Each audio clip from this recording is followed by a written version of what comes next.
중요한 것은 저희가 회복적 교사라고 했습니다만 회복적 지도자들이 제일 첫 번째 해야 될 것이 실천적으로는 질문을 먼저 바꿔보시는 거죠. 그래서 질문이 달라질 때 이제 행동, 답이 달라질 수 있는 거죠. 그러니까 아이들의 문제 행동이 달라지지 않는 것은 선생님이 무섭게 하지 않아서가 아니라 잘못된 질문을 해왔기 때문에 그런 것이죠. 책임을 질 수 있는 올바른 질문을 던져주면 거기에 이제 응답을 하면서 문제 해결을 해 나갈 거다. 질문이 되게 중요하다. 질문이 달라지면 사실은 답이 달라지기 때문에 또 답을 던지는 사람의 어떤 생각의 틀을 확장시킬 수도 있는 것이고 또 나아가서는 그 사람의 행동까지도 변화시킬 수 있는 그 힘이 우리가 어떤 질문을 던질까 거기서부터 출발하는 것이기 때문에 사실은 질문은 되게 중요한 것이고 응보적 정의와 회복적 정의 관점을 우리가 가지고 있다면 문제 상황에서 제일 먼저 나오는 ABC 질문을 이렇게 정리를 해 봤습니다. 예. 우리한테 익숙한 거는 응보적 정의 질문이죠. 야, 누가 그랬냐? 어떤 규칙을 위반했냐? 몇 대 맞을래?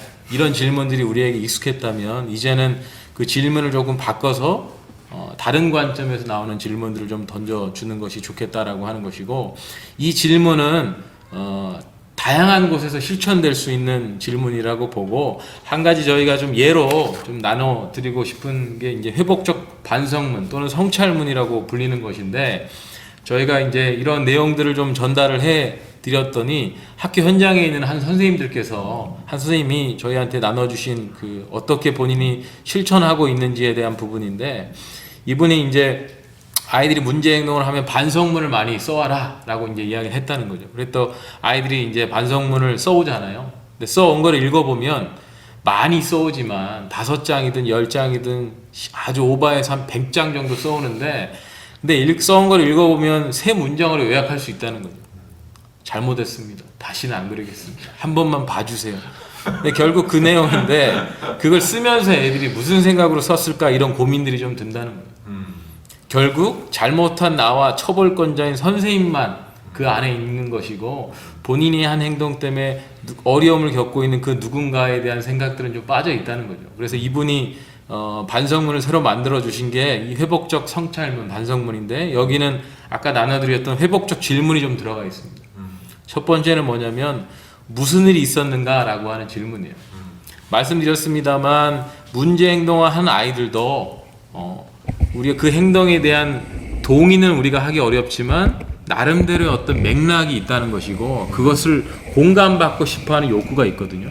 그래서 중립적 질문, 네 행동은 문제 행동이라고 사료되지만 판결 내리는 것이 아니고 일단 네 이야기 좀 들어주겠다라고 하는 중립적 질문을 여기서 던져주는 게 중요하다라고 하는 거죠.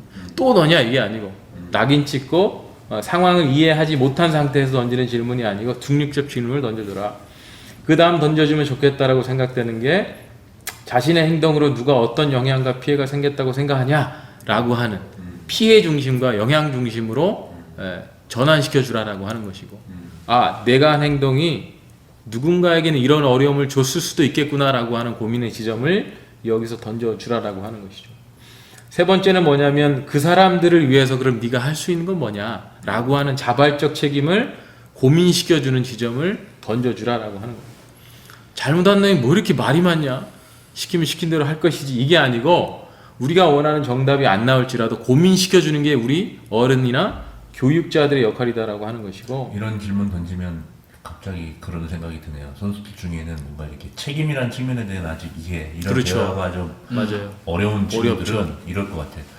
앞으로 일주일 동안 러닝 뛰겠습니다. 네네. 맞아요. 네. 네. 그 얘기도 자기한테 그렇죠. 뭔가 맞습니다. 뭔가 벌을 스스로 그렇죠. 부과하는 형태로 얘기를 할 수가 있을 것 같아요. 맞아요. 그게 계속 그 처벌이 책임을 지는 거다라고 하는 게 오래도록 반복돼 와서 그렇죠. 그런 그 틀을 깨주는 게 왜냐하면 자기 스스로도 잘못했을 때 책임지는 거는 내가 벌 받는 거라면 다른 사람이 잘못했을 때는 벌을 줘야 된다고 믿게 되는 거예요. 그게 계속해서 우리 사회의 갈등을 계속 야기시킨다는 얘기고 힘으로 문제 해결하는 방식을 정당화하게 되는 것이고 그렇습니다. 맞아요. 우리 사회 담론 자체가 사실 그렇게 돼 있잖아요. 어린 시절부터 아이들이 읽는 책이 바로 전래동화 같은 건데 거기 보면 사실은 흥부놀부 우리가 다 알겠습니다만 잘하면 상 받고 잘못하면 혼난다 그 얘기거든요. 네. 흥부놀부 결론이 뭐냐? 결과가 흥부가 형을 받아줘서 우애 있게 잘 지낸다는데 그 스토리는 그렇게 마무리되지만 거기서 받게 되는 우리의 교훈적 내용은 우애 있게 잘 지내라 이게 아니고 잘하면 상 받고 잘못하면 혼난다 그 내용이거든요. 인간 이런 작은 이야기들이 스토리들이 모여서 우리 사회에 지금 담론을 만들었는데 우리 사회의 담론은 뭐냐? 지금 바로 응보적인 어떤 관점, 응보적인 스토리들라는 거죠. 결국 우리가 원하는 대답을 지금은 못 듣고 있어요. 사실 이 질문을 던져도 못 듣습니다만 고민시켜 주라는 거. 거기서부터 출발해야 된다는 것이고 책임, 잘못한 사람이 지는 책임은 반드시 피해자의 회복하고 연결돼야 돼요. 그러니까 내가 지는 책임이 피해자의 고통이 사라지는 것과 연결이 안 되면 의미가 없는 거죠. 지금 그런 식이거든요. 나는 얘를 때렸는데 벌은 이제 딴 데 가서 받는 거예요. 어디 가서 봉사명령 한다든지 화장실 청소한다든지 아픈 건 얘인데 나는 화장실을 깨끗하게 하고 있다는 거죠. 그러니까 나의 책임이 꼭 피해자의 회복을 돕을 수 있도록. 그러니까 지금처럼 어떻게 하면 좋겠어? 네가 잘못을 이렇게 저질렀는데 그럼 러닝 뛰겠습니다. 그러면 그거하고 저 후배가 어떤 관계가 있는지 물어봐 준다든지. 그래서 그거를 계속 고민하게 돕는 거죠. 그렇죠. 자기가 버린 그러니까 자기가 일으킨 문제를 바로잡는 거. 그러니까 내가 여기 만약 꽃병이 있다. 꽃병을 깨트렸다. 떨어뜨렸다. 그럼 내가 해야 될 일은 꽃병을 바로 세우는 게 내가 해야 될 일이잖아요. 내가 했던 거를 바로 잡는 거죠. 근데 우리는 어떻게 하냐면 이걸 떨어뜨렸다 그러면 이건 그냥 두고 나는 딴 데 가서 청소하고 오는 거예요. 그러니까 이거를 연결시켜 주라 하는 얘기예요. 그게 제가 경험한 이제 운동부 폭력 피해 선수 부모님들 통해서도 들은 얘기 중에 이분들이 이제 뭐 학폭위도 가하고 뭐 굉장히 뭐 교육청하고도 이쪽에다가도 뭐 신고도 하고 했는데 많은 얘기를 해보면 근데 이 피해 선수나 부모님이 바라는 게 굉장히 소박한 경우가 있어요. 그냥 나를 때린 애가 사과해줬으면 좋겠다. 그렇죠. 네. 네네. 그러니까 그거를 제3자가 볼 때는 야 그 사과가 뭐라고 네. 뭐 그렇게 그 사과에 집착하냐 뭐 이런 식으로 그냥 쉽게 얘기를 하는데 그 피해 선수 부모 입장에서는 그게 굉장히 중요한 거죠. 그럼 네. 이게 없으면 나는 잘못한 사람도 없는데 혼자 난리치는 게 되잖아요. 그렇죠. 네. 네네. 그러니까 나만 이상한 사람, 네. 나만 운동부에 다 참고 지내는데 본인만 그걸 못 참고 네. 문제 제기를 네. 하고 팀에 분란 일으키고. 네. 그렇죠. 그게 이 속에 다 들어있는 건데요. 그 내가 진정 어린 사과를 받고 싶다는 것은 저희 관점에서 얘기하면 피해가 회복되고 싶다는 거거든요. 그러니까 내가 물리적으로 뭐 예를 들면 보상금도 필요하겠고 하겠지만 내 마음에서는 마음의 상처도 있는 것이고 또 억울하기도 한 것이니까 내가 정당하다는 것도 인정받으면 좋겠고 저 사람이 잘못했다는 것을 인정해주고 그래서 진정어린 사과를 해주면 나는 편하겠다. 그게 제일 먼저고 근데 반대로 저쪽에서는 사과를 하려니까 잘못을 인정해야 되잖아요. 근데 잘못을 인정할 수 없는 게 인정하면 벌 받으니까 아니면 책임이라고 하는 뭐 어떤 페널티를 다 받아야 되니까 그거를 못하게 만들어 놓는다는 거예요. 사람들이 안 좋아서가 아니라 구조 자체가 그걸 못하게 막고 있다는 얘기죠.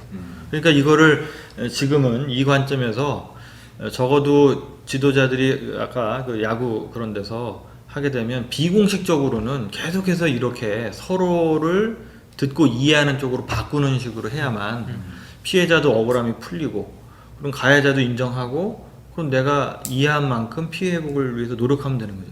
근데 반대의 경우도 있어요. 예를 들면 사과를 한마디도 안 하고 피해자한테 보상금만 딱 던져줘요. 그러면 심한 경우는 피해자들은 이 돈을 받는 게 더 모멸감을 느낄 때도 있어요. 사실 그러니까 오히려 아니 그 보상해 줬으면 끝나는 거 아니야? 피해 회복이라는 것이 단순하게 물리적인 피해만 해당되는 게 아니라는 거죠. 총체적인 잘못의 인정, 사과 이렇게 포함이 되고 이게 되게 중요한데 우리의 문제 해결 프로세스는 그게 빠져 있다는 거, 혹은 그거를 하지 못하게 방해하고 있다는 거. 그게 이제 지적이죠. 그 다음 이어서 나오는 질문이 사실 좀 전에 우리가 이야기 나눴던 공동체의 역할에 대한 부분들하고 이어지는 건데 결국은 직면하기가 고통스럽고 어렵잖아요. 왜냐하면 응보적인 그런 문화 속에서 자기 잘못을 인정했을 때 즉각적으로 오는 게 본인이 이해받고 공감받는 게 아니고 바로 비난이 오기 때문에 사실은 원치 않죠. 그래서 그 다음 이어주는 질문이 뭐냐, 선생님과 주변에서 너를 어떻게 도와주면 좋겠냐 라고 하는 거. 네가 이 사람들에게 이런 어려움들을 줬다라고 지금 네가 이야기를 해줬는데, 그리고 그 사람들을 위해서 네가 이렇게 하겠다라고 하는 자발적 책임도 이야기해줬는데 그 약속 잘 지키는지 안 지키는지 우리가 두 눈을 부릅뜨고 지켜볼 거다 라고 하는 메시지가 아니고, 네가 한 약속들을 잘 지키기 위해서 우리가 너를 어떻게 도와주면 좋겠냐라고 하는 메시지가 여기서 나가야 된다는 거예요. 그러니까 네가 잘못했지만 네 잘못을 인정하고 받아들였을 때 우리가 너와 함께 할 거야. 여전히 너는 우리의 멤버다라고 하는 메시지를 줘야지, 낙인 찍고 스티그마를 부여하는 그런 방식으로 가면 어려울 수 있다. 결국 공동체 역할, 아까 제가 말씀드렸습니다만 직면하고 바로잡을 수 있도록 도와주는 역할로 전환돼야 된다라고 하는 거예요. 그리고 사실 여기서 중요한 게 사실 근본적인 원인이 있는 거거든요. 그러니까 예를 들면 제가 선배가 후배를 때렸단 말이에요. 그러면 여기 요 질문으로 가면 무슨 일이 있었냐 물어볼 거 아니야. 내가 왜 때릴 수밖에 없었냐. 그러면 제가 이런저런 이유를 얘기하겠죠. 이 친구가 자꾸 말을 안 듣고 연습을 저렇게 하고, 근데 주장으로서 나는 이랬고 한번 대들어서 참을 수가 없었다. 그래서 때렸단 말이에요. 근데 나는 정당해요. 얘가 이렇게 하니까 내가 때렸다 하는 얘기예요. 그렇지만 내 행동은 잘못된 것이고, 두 번째 물어보는 거예요. 그래서 나의 이 행동 때문에 얘는 지금 어떤 피해를 입은 것 같냐, 그리고 다른 사람 너 때문에 모두가 어떻게 된 것 같냐, 이걸 고민해 보게 하는 거죠. 그 다음에 그러면 어떻게 회복할 것인지를 물어봤어요. 물어봤는데 문제는 이제 나도 도움을 받아야 되는 거죠. 근데 근본적인 문제, 그러면 이번엔 내가 때렸기 때문에 이거는 책임을 지고 사과도 하고 이렇게 바로 잡겠다. 근데 이런 일이 또 발생하지 말라는 법이 없잖아요. 근본적인 원인은 뭐냐? 만약에 여기 관계도 안 좋고, 아니면은 뭐 우리 규칙이 조금 애매해서 계속해서 이런 문제가 있다. 그게 벌어지면은 그때 가서 질문만 달리하는 게 아니라 오히려 이 사건을 통해서 더 근본적인 원리나 원칙을 찾는 쪽으로 같이 들어가게 되는 거죠. 그때 이제 도와줄 수 있는 부분이 바로 요 질문이 되는 거죠. 예를 들면 여기서 원하는 거는 후배가 이렇게 약속을 잘 지키고 예를 들면 뭐 잘 참여하면 좋겠다 하는 요구가 있을 수도 있는 거고, 근데 그거를 내가 바로잡으려는 과정에서 폭력이 행사돼서 그 폭력은 문제지만 이 친구의 고민도 역시 같이 해결이 돼야 된다는 말씀인 거예요. 어쨌든 그래서 요 질문은 지금 잘못한 사람에게 반성문 대신에 회복적 질문으로 물어본 건데, 그래서 잘못한 사람은 내가 뭘 잘못했는지를 깨닫게 하고, 그래서 벌 받는 게 아니라 어떻게 책임질 것이냐를 고민하게 하는 거거든요. 그래서 잘못한 아이들을 교육하게 되게 좋은 질문이에요. 근데 또 한편으로는 이 친구가 고민하고 그 행동을 할 때 반드시 피해자가 회복된다는 얘기죠. 그 두 가지가 같이 가는 겁니다. 그러니까 결국은 피해자를 온전한 모습으로 회복시키기 위해서 가해자가 움직여줘야 되는 것이고, 그래서 이 질문이 두 양쪽을 다 같이 겨냥하고 있다 하는 얘기예요. 그러면 결국은 공동체가 깨지지 않고 관계가 다시 봉합되면서 더 나은 길로 갈 수 있다. 네. 그 마지막으로 이번 일을 통해서 너는 뭘 배우고 뭘 느꼈냐라고 하는, 결국은 갈등이라고 하는 것, 특히 학생들, 아이들 같은 경우는 뭐 어른도 마찬가지입니다만 완벽한 존재가 아니기 때문에 이런 기회들을 통해서 어떻게 교육적 메시지를 줄 것인가를 우리가 고민해야 된다. 그래서 이번 일을 통해서 무엇을 가르치고 교육할 것인가, 또 아이들 스스로에게 고민시키는 이런 교육적 관점에서 던지는 질문들이 되게 중요하다는 거. 이거를 학교 현장에 있는 선생님이 만드셔서 저희하고 공유해 주셨을 때 굉장히 반갑고, 이렇게 창의적인 방식으로 실천할 수 있겠구나 라고 하는 내용들을 좀 들었을 때 여러 가지 어떤 고민의 지점들이 좋은 방향으로 좀 생겼는데, 저희가 물어봤던 게 이렇게 해보니까 애들이 바뀌던가요? 그 질문을 던졌더니, 기대감을 던졌더니 이 선생님께서 하시는 말씀이 안 바뀐다.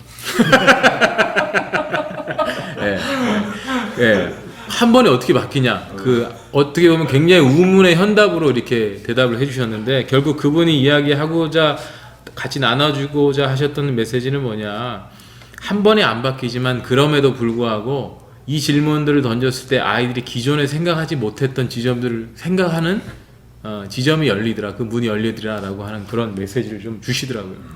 이걸 소개해드리면 많은 분들이, 특히 아이들하고 만나서 교육하시는 분들은 이걸 빨리 적용해봐야지, 내일부터 당장 오늘 퇴근하면 바로 해봐야지, 결과도 달라지길 바라면서. 근데 제가 늘 말씀드리지만 이거 안 되거든요. 지금 당장은 어려울 수 있어요. 되면 좋겠지만 이거 학교에서 아이들한테 이 질문을 던지면 아이들이 막 눈물 흘리면서 학교 운동장을 뛰어다니면서 스승의 은혜를 부르거나 이러지 않아요. 그런 애들은 병원에 가야죠. 근데 그럼에도 불구하고 우리 어른들의 역할은 아이들의 문제를 풀어주는 사람이라기보다는 기존에 갖고 있었던 응보적인 사고에서 벗어나서 새로운 관점으로 자신의 문제를 들여다보고 서로의 문제를 어떻게 풀어나갈 것인가를 고민하는 지점들을 만들어주는 사람들이 어른이다. 각자가 서 있는 위치는 다르고 공동체는 다르겠지만 이 회복적 질문이 던져주고 있는 그 방향성, 그 고민의 지점들을 가지고 어떤 식으로든 창의적인 방식으로 실천해 나가는 것이 저는 되게 중요하다고 보고 그 여정, 그 여행을 하는 데 있어서 아까 보여드렸던 그 5가지 회복의 열매 있잖아요. 피해가 회복되고 있는가? 자발적 책임이 올라가고 있는가? 관계가 회복되고 공동체가 회복되고 정의가 회복되는 방식으로 가고 있는가?